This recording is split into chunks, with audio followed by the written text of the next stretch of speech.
My son-in-law tried to teach me a lesson by breaking into my house. He picked the worst night possible. The sound of glass shattering downstairs woke me at exactly 2:14 a.m. It wasn't the clumsy noise of a raccoon knocking over a trash can. It was the distinct, violent crash of my back patio door being kicked in. I lay still in the dark, listening to the heavy footsteps moving across the hardwood floors I had installed myself 10 years ago. Most people would have been terrified, reaching for a phone to dial 911 with shaking hands. But I didn't call the police, not yet. I knew exactly who was down there. I recognized the heavy, arrogant tread of the boots. I had bought those boots for him last Christmas. I sat up in bed and looked at the security monitor on my nightstand. The green glow illuminated the face of the intruder moving through my kitchen. It was Kyle, my son-in-law. He was holding a crowbar, and he looked angry. He wasn't here to steal a television. He was here to, as he had threatened a week ago, teach me a lesson about respect. I watched him smash a vase, one that belonged to my late wife Eleanor, and felt a cold calm settle over me. He thought he was breaking into the home of a helpless 68-year-old retiree. He had no idea that tonight was the night I had finally finished preparing for him. Before we continue, please subscribe to the channel and let us know where you're listening in the comments. To understand why my son-in-law was rampaging through my kitchen with a crowbar, we have to go back 3 years. That was when my daughter, Amanda, introduced me to Kyle. He was charming at first, the kind of guy who gives you a firm handshake and looks you in the eye. He told me he was a logistics consultant, which I eventually learned was code for unemployed but waiting for a management position. I didn't judge him then. I had worked in a machine shop for 40 years, saving every dime, and I knew that sometimes life gets tough. I wanted to help. When they got married, I paid for the wedding. It cost $32,000. I remember writing the check, thinking about how Eleanor would have wanted Amanda to have her dream day. Kyle didn't say thank you. He just complained that the open bar closed an hour too early. That should have been my first warning. The second warning came a month later, when they started looking for a house. "The market is impossible, Frank," Kyle told me, sipping my expensive scotch without asking. "We need a co-signer." I loved my daughter. I didn't want her living in a cramped apartment, so I signed. I put my name, my credit, and my reputation on the line for a $450,000 mortgage. For the first year, things were okay, or at least I thought they were. I would go over to their house every Saturday to fix things. Kyle wasn't handy. You didn't know a Phillips head from a flathead, but he certainly knew how to supervise. "Make sure you get that molding straight, Frank," he'd say, watching me sweat while he played video games on the couch. I swallowed my pride. I did it for Amanda. She looked tired all the time, working double shifts as a nurse, while Kyle networked for jobs that never materialized. I started noticing little things. My tools would go missing after I visited. I found my socket wrench set in Kyle's garage, resting in the rain. When I asked him about it, he laughed. "Relax, old man. What's yours is family property, right?" He started treating my bank account the same way. First, it was borrowing $50 for gas. Then it was $500 for a business opportunity. Then it was the mortgage payments. "Just for this month," Amanda begged me, tears in her eyes. "Kyle is so close to landing this big contract." I paid it. Then I paid the next one. By the end of the second year, I had poured $28,000 into their household expenses. The dynamic shifted 6 months ago. Kyle stopped asking for money and started demanding it. He had convinced himself that my savings were actually Amanda's inheritance, and therefore he was entitled to it now. "Why are you sitting on that pile of cash, Frank?" he asked me at Thanksgiving dinner, poking his fork at the turkey I had bought and cooked. "You're almost 70. You don't need it. We have a future to build." I looked at Amanda, waiting for her to defend me. She just stared at her plate. "I earned that money, Kyle," I said quietly. "It's for my retirement and for emergencies. Kyle scoffed. Selfish, that's what it is. Eleanor would be ashamed of you. The room went dead silent. He knew Eleanor was off limits. She had died of cancer 5 years ago, and I had nursed her until the very end. To hear this lazy, entitled man use her name to guilt me out of money made my blood run cold. I put my fork down. Get out, I said. It was the first time I had ever raised my voice to him. Kyle stood up, knocking his chair over. You're going to regret this, Frank. You think you're untouchable in that big empty house? You need us. After that Thanksgiving, I cut them off. No more mortgage payments, no more gas money, no more loans. I expected Amanda to be upset, maybe even angry, but I hoped she would eventually understand. Instead, the silence was deafening. For 3 weeks, my phone didn't ring. Christmas was approaching, and I realized I would likely be spending it alone for the first time in my life. I tried to busy myself with projects. I reinforced the back fence, organized my workshop, and cleaned the gutters, but the house felt huge and empty. Then, the letters started coming. Not from Amanda, but from the bank. Late notices on their mortgage, the one I had co-signed. I called Amanda. Dad, please, she sobbed. Kyle says if you don't pay it, you're ruining our credit on purpose. He says you're abusive. Abusive? I had given them a down payment, a wedding, and nearly $30,000 in support. I'm not paying it, Mandy, I told her firmly. Kyle needs to get a job.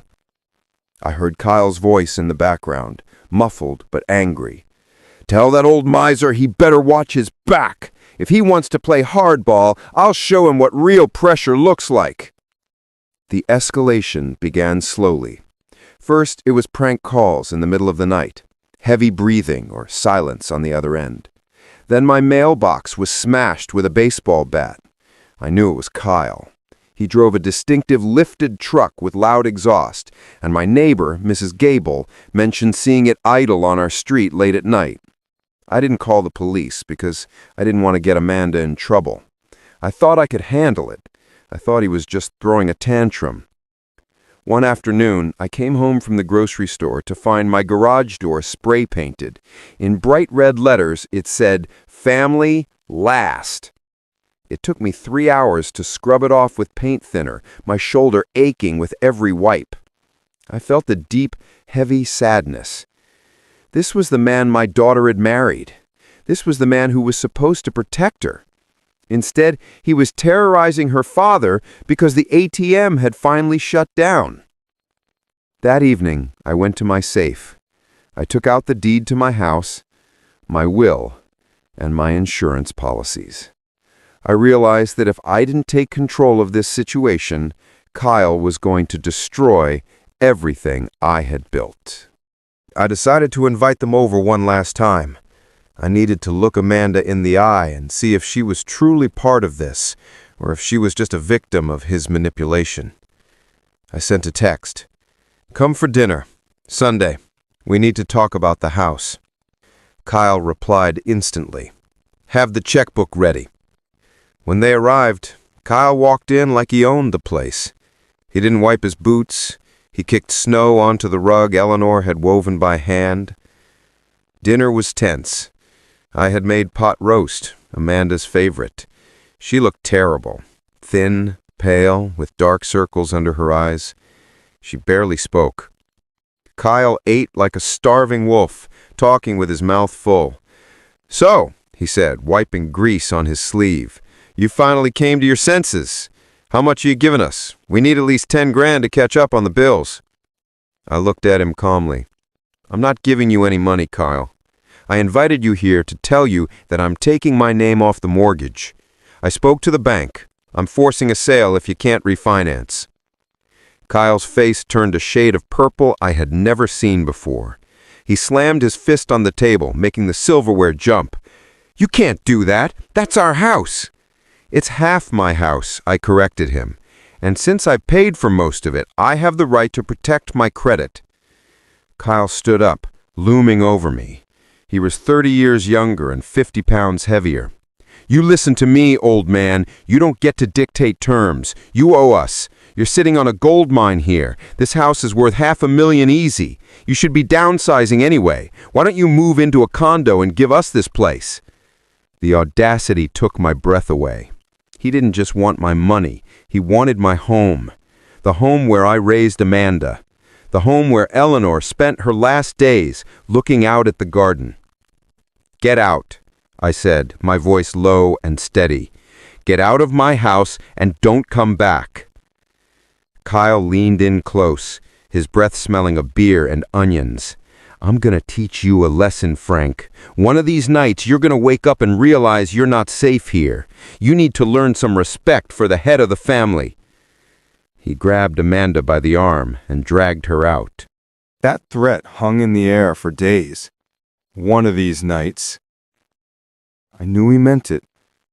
Kyle was a bully, and bullies escalate when they don't get their way. I could have called the cops then, filed a restraining order, but a piece of paper wouldn't stop a man like Kyle. He needed a deterrent. He needed to be shown that he wasn't the alpha dog he thought he was. I spent the next week preparing. I wasn't a logistics consultant, but I was a machinist. I knew how to build things.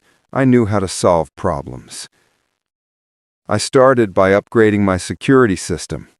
I installed cameras with night vision and motion sensors, but I didn't put them in the obvious spots. I hid them in birdhouses, in the eaves of the porch, and on the bookshelf in the kitchen. I wanted to see everything, but I didn't want him to know I was watching. Then I went to the hardware store. I bought heavy-duty deadbolts, window reinforcement film, and a few other specific items that raised the clerk's eyebrows. "Big project?" he asked. "Just doing some home renovations," I replied.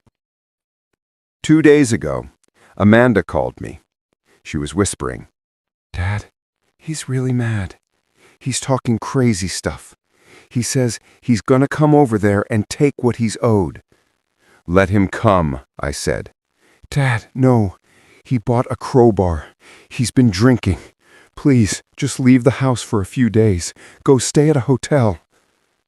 My heart broke for her. She was terrified of him. "I'm not leaving my home, Mandy, but I need you to promise me something.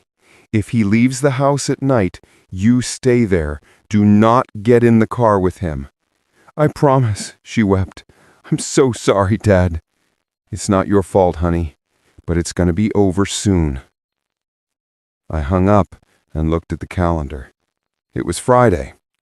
Kyle had lost his unemployment benefits that morning. I knew because the mail was still coming to my house sometimes. He would be angry, desperate, and drunk. Tonight was likely the night.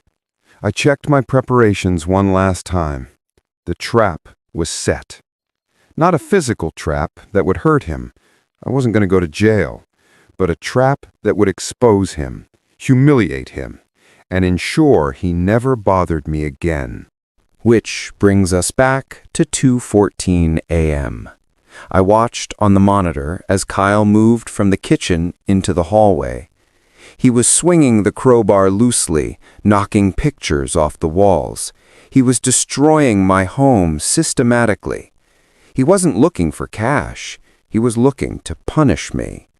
He smashed the hallway mirror, the one Eleanor had loved. Crash! He kicked open the door to my study. Bang! He was making enough noise to wake the dead, which meant he wanted me to hear him. He wanted me to be cowering in fear upstairs. I picked up my phone. I didn't dial 911 yet. Instead, I opened an app I had installed just for this occasion. It controlled the smart lighting system I had put in on Tuesday. I pressed a button labeled Stage 1. Downstairs, the lights in the hallway suddenly flickered and died, plunging the house into total darkness. I saw Kyle on the night vision camera freeze. He spun around, trying to adjust his eyes. "Frank!" he screamed, his voice slurring. "I know you did that! Stop playing games and come down here!" Kyle fumbled in his pocket and pulled out a flashlight. The beam cut through the dust in the hallway. He looked less confident now. Darkness has a way of humbling people. He started moving toward the stairs. This was the dangerous part. If he came up here, it would be a physical confrontation, and I was too old to wrestle a drunk 30-year-old. But I had accounted for that. As he placed his heavy boot on the first step, I pressed Stage 2. A high-pitched, ear-piercing alarm blasted through the house. It wasn't a standard burglar alarm. It was an industrial-grade siren I had salvaged from the shop years ago, rigged to a smart plug. It was 120 decibels of pure, disorienting noise. Kyle dropped the crowbar. He clamped his hands over his ears and stumbled back, falling onto his rear end. He shouted something, but even he couldn't hear himself. I watched him scramble backward, completely disoriented. He was trying to figure out where the sound was coming from, but the acoustics of the stairwell made it seem like it was coming from everywhere. I let the siren run for exactly 10 seconds, then cut it. The sudden silence was almost heavier than the noise. Kyle was panting, sitting on the floor, looking around wildly. He picked up the crowbar again, his anger returning. "You crazy old bat! You think a little noise is going to stop me?" He started up the stairs again, faster this time. He was halfway up when I triggered Stage 3. I hit the button for the sprinkler system. I didn't have indoor sprinklers, but I had rigged a high-pressure hose from the upstairs bathroom vanity, aiming it directly down the stairwell. I turned the valve. A jet of ice-cold water blasted Kyle in the chest. He slipped on the wet stairs, flailing his arms, and slid all the way down to the bottom, landing in a heap of wet clothes and bruised ego. He was soaked, freezing, and furious, but more importantly, he was humiliated. Now it was time to make the call, but not to the police, not yet. I dialed a number I had saved as safety. It rang twice. "Hello?" A groggy male voice answered. It was Dave, the guy who ran the neighborhood watch. But Dave wasn't just a neighbor. He was a retired police sergeant and, more importantly, the biggest gossip in the county. "Dave, it's Frank," I said, keeping my voice calm. "I think you better look out your window. There's a break-in at my place. And Dave, bring the guys. He's armed." I knew Dave. I knew he would text the entire neighborhood watch group chat instantly. Within minutes, half the street would be awake. I wanted witnesses. I wanted Kyle's walk of shame to be public. Downstairs, Kyle was groaning, trying to stand up on the slick floor. "I'm gonna kill you, Frank!" he sputtered, wiping water from his eyes. He didn't realize that the show was just beginning. I walked out of my bedroom and stood at the top of the stairs. I held a bright spotlight in my hand. I clicked it on, blinding him. "Kyle," I said, my voice booming in the stairwell. "You are trespassing. You have destroyed my property. You have threatened my life." Kyle squinted into the light, shielding his eyes. "Shut up! I'm coming up there!" "I wouldn't do that," I said. "You're currently standing in a puddle of water, and I have the taser you left at my house last Christmas." It was a bluff. I didn't have a taser, but Kyle didn't know that. He froze. He looked down at the water, then up at me. For the first time, I saw genuine fear in his eyes. He realized that the helpless old man was controlling the entire environment. "Frank, look," he stammered, his tone shifting instantly. "This is a misunderstanding. I just wanted to talk. I let myself in because I was worried about you." "Worried about me?" I laughed, a harsh, dry sound. "Is that why you brought a crowbar? Is that why you smashed Eleanor's vase?" I kept the light trained on his face. "Kyle, you wanted to teach me a lesson, Kyle, while class is in session." I heard sirens in the distance, real police sirens this time. Dave must have called them immediately. Kyle heard them too. His eyes went wide. "You called the cops? Frank, come on. I'm family. You can't send me to jail. Think about Amanda." I am thinking about Amanda, I replied. I'm thinking she deserves a husband who doesn't break into her father's house at 2 a.m. Kyle panicked. He scrambled up, slipping again on the wet floor, and ran toward the back door. But he had forgotten one thing. When he kicked the door in, the frame had splintered and jammed. It wasn't going to open easily. And I had remotely engaged the heavy-duty magnetic locks on the other doors. He was trapped. He threw his shoulder against the back door, but it wouldn't budge. He tried the window, but the security film I had installed held the glass together even when he hit it with the crowbar. He was a rat in a cage. I stood at the top of the stairs, watching him run from window to door, his panic rising with the volume of the approaching sirens. Blue and red lights began to flash through the front windows, painting the living room in chaotic colors. "Frank, open the door!" he screamed, pounding on the front entrance. "Please, I'll leave! I'll never come back!" The front door shook as someone pounded on it from the outside. "Police, open up!" a voice shouted. I walked calmly down the stairs, stepping carefully over the wet spots. Kyle backed away from me, pressing himself against the wall, the crowbar hanging limp in his hand. He looked pathetic, wet, shivering, and defeated. I unlocked the front door. 3 officers burst in, guns drawn. "Drop the weapon," they shouted at Kyle. Kyle dropped the crowbar instantly, raising his shaking hands. "Don't shoot! I live here! I'm his son-in-law!"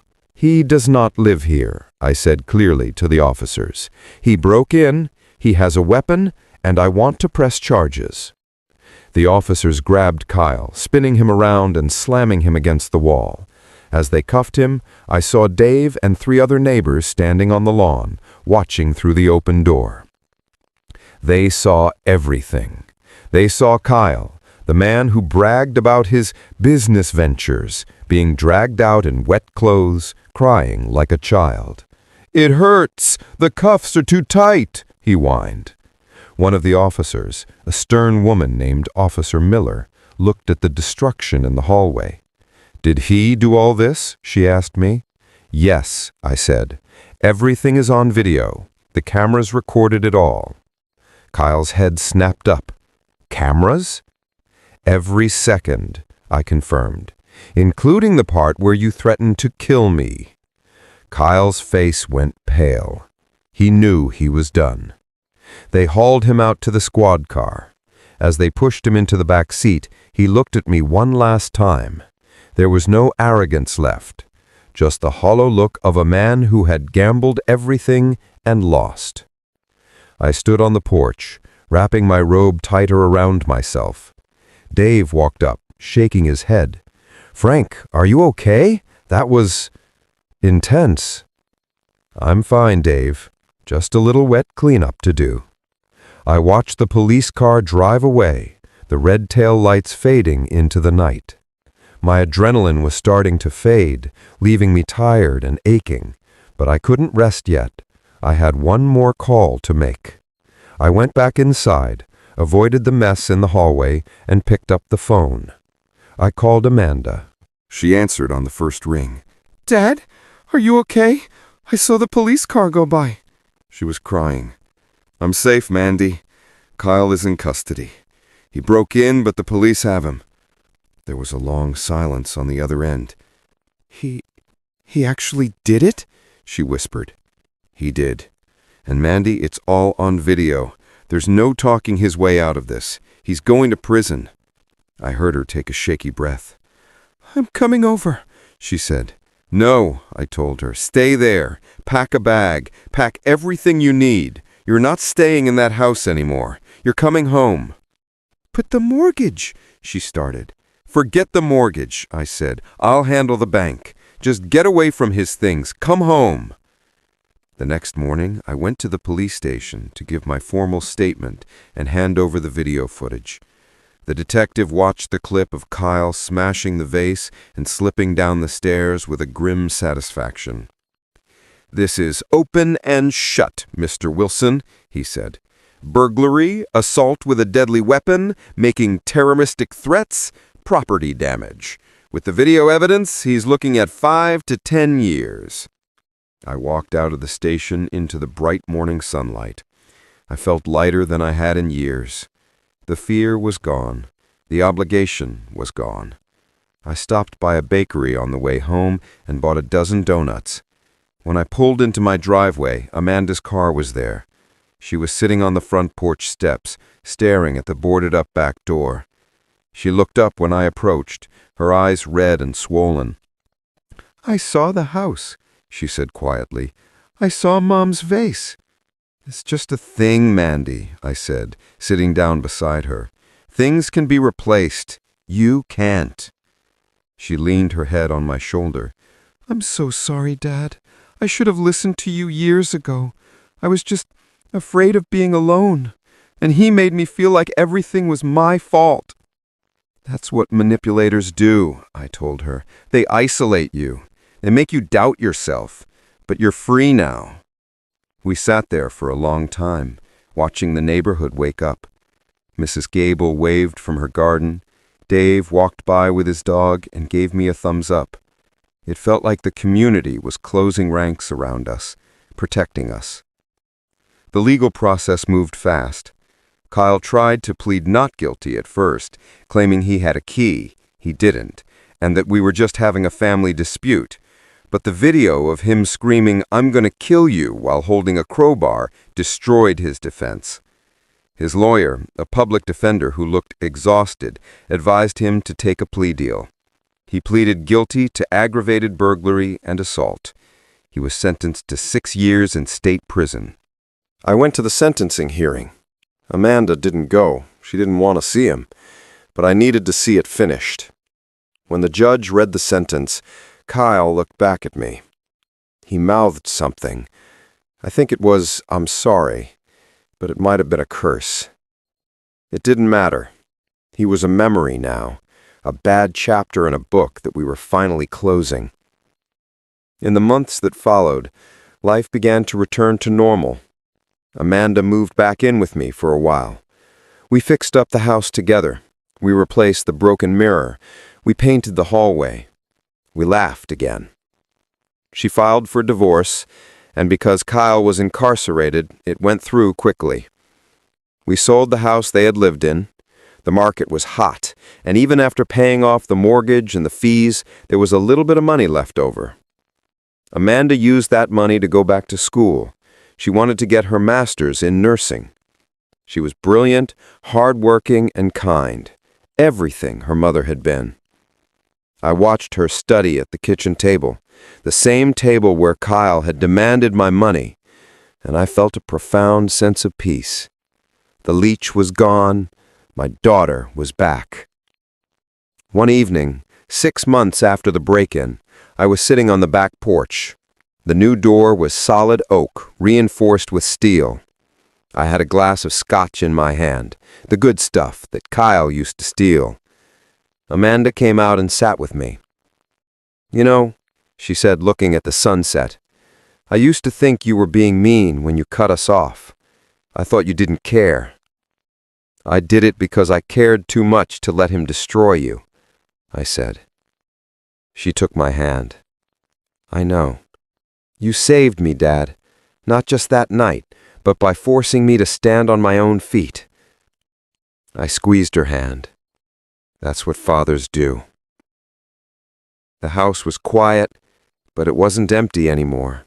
It was full of hope. My son-in-law tried to teach me a lesson that night. He wanted to teach me fear. Instead, he taught me that I was stronger than I thought, and that protecting your family sometimes means waging a war. He picked the worst night possible to break in, but for us, it turned out to be the best night of our lives.